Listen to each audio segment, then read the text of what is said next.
ಎದೆ ನೋವು ಬರ್ತಾ ಇದೆ, ಎಷ್ಟು ಸಲ ECG ಮಾಡೋದು ನಾರ್ಮಲ್ ಇದೆ. ಹೇಗೆ ಇದು? ಅಲ್ಲಿಗೆ ನಿಮಗೆ ಹಾರ್ಟಲ್ಲಿ ಸಮಸ್ಯೆ ಇಲ್ಲ ಆತ್ಮೀಯರೇ, ನಿಮಗೆ ಎಸಿಡಿಟಿ, ಗ್ಯಾಸ್ಟ್ರೈಟಿಸ್, ಹೆಚ್ಚಾದಂಥ ಎಸಿಡಿಟಿಯಿಂದಾಗಿ ರೆಫರ್ಡ್ ಪೇನ್ ಬರ್ತಾ ಇದೆ ಈ ಭಾಗದಲ್ಲಿ. ಈ ಎಸಿಡಿಟಿಗೆ, ಹೆಚ್ಚಾದಂಥ ಎಸಿಡಿಟಿಗೆ ಅಥವಾ ಕಡಿಮೆ ಆದಂಥ ಹೈಪೋ ಎಸಿಡಿಟಿಗೆ ಮುಖ್ಯವಾದ ಕಾರಣ ಎಚ್ ಪೈಲೋರಿ ಅನ್ನುವಂತಹ ಕೆಟ್ಟ ಬ್ಯಾಕ್ಟೀರಿಯಾ. ಹೊಟ್ಟೆಯಲ್ಲಿರುವಂಥ ಎಚ್ ಪೈಲೋರಿಯನ್ನು ಇರಾಡಿಕೇಟ್ ಮಾಡಬೇಕು, ಅದನ್ನು ತೆಗೆದು ಹಾಕಬೇಕು, ಒಳ್ಳೆ ಬ್ಯಾಕ್ಟೀರಿಯಾಗಳನ್ನು ತುಂಬಬೇಕು. ಅದ್ರ ಜೊತೆಯಲ್ಲಿ ಉತ್ತಮವಾದ ಚಿಕಿತ್ಸೆಗಳನ್ನು ಕೊಡಬೇಕು, ಆಹಾರದಲ್ಲಿ ಬದಲಾವಣೆಯನ್ನು ಮಾಡಬೇಕು. ಸೊ ಇದೆಲ್ಲವೂ ಕೂಡ ನಿಸರ್ಗ ಮನೆ ವೇದ ವೆಲ್ನೆಸ್ ಸೆಂಟ್ರಲ್ಲಿ ಸಾಧ್ಯ. ಎಸಿಡಿಟಿ, ಗ್ಯಾಸ್ಟ್ರಿಕ್ಕು, ಬ್ಲೋಟಿಂಗು, ಹೊಟ್ಟೆ ಉಬ್ಬರಿಸ್ದಂಗಿರೋದು, ಈ ಥರ ಎಲ್ಲ ಸಮಸ್ಯೆಗಳಿಗೆ ಉತ್ತಮವಾದ ಪರಿಹಾರ ನಮ್ಮಲ್ಲಿದೆ.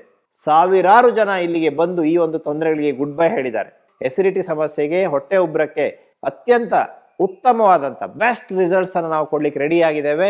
ವೈಜ್ಞಾನಿಕವಾದಂತಹ ವಿವರಣೆಯೊಂದಿಗೆ, ವೈಜ್ಞಾನಿಕವಾದಂತಹ ಚಿಕಿತ್ಸೆಯೊಂದಿಗೆ ಉತ್ತಮವಾದ ಫಲಿತಾಂಶ ನೀಡಲಿಕ್ಕೆ ನಾವು ಸಿದ್ಧರಾಗಿದ್ದೇವೆ. ನಿಸರ್ಗ ಮನೆ ಶಿರ್ಸಿ ಅಂತ ಹಾಕಿ ನೀವು ಕನ್ಫ್ಯೂಸ್ ಆಗಬೇಡಿ, ನಿಸರ್ಗ ಮನೆ ಅಂತಾನೆ ಹಾಕಬೇಕು. ಶಿರ್ಸಿಯಲ್ಲಿ ಕನ್ಫ್ಯೂಷನ್ ಸುಮಾರು ಆಗತ್ತೆ. ಆದ್ದರಿಂದ ನೀವು ನಿಸರ್ಗ ಮನೆ ಅಂತಾನೆ ಹಾಕಿದ್ರೆ ನಿಮಗೆ ಕರೆಕ್ಟಾಗಿ ಗೊತ್ತಾಗುತ್ತೆ. ಕೆಳ ಬರ್ತಾ ಇರುವಂಥ ನಂಬರಿಗೆ ನೀವು ಕರೆ ಮಾಡಿ. ಕರೆ ಮಾಡಿದ್ರೆ ನಿಮಗೆ ನಮ್ಮವ್ರು ರಿಟರ್ನ್ ಕರೆ ಮಾಡ್ತಾರೆ, ಅಥವಾ ನೀವು ಮಾತಾಡ್ಬೋದು. 10 ದಿನಗಳ ಕಾಲ ಚಿಕಿತ್ಸೆಯನ್ನು ಪಡೆಯಿರಿ. ಈ ಒಂದು ಹೊಟ್ಟೆಯ ಸಮಸ್ಯೆಗೆ, ಹೈಪರ್ ಎಸಿಡಿಟಿಗೆ ಗುಡ್ ಬೈ ಹೇಳಿ. ಧನ್ಯವಾದಗಳು.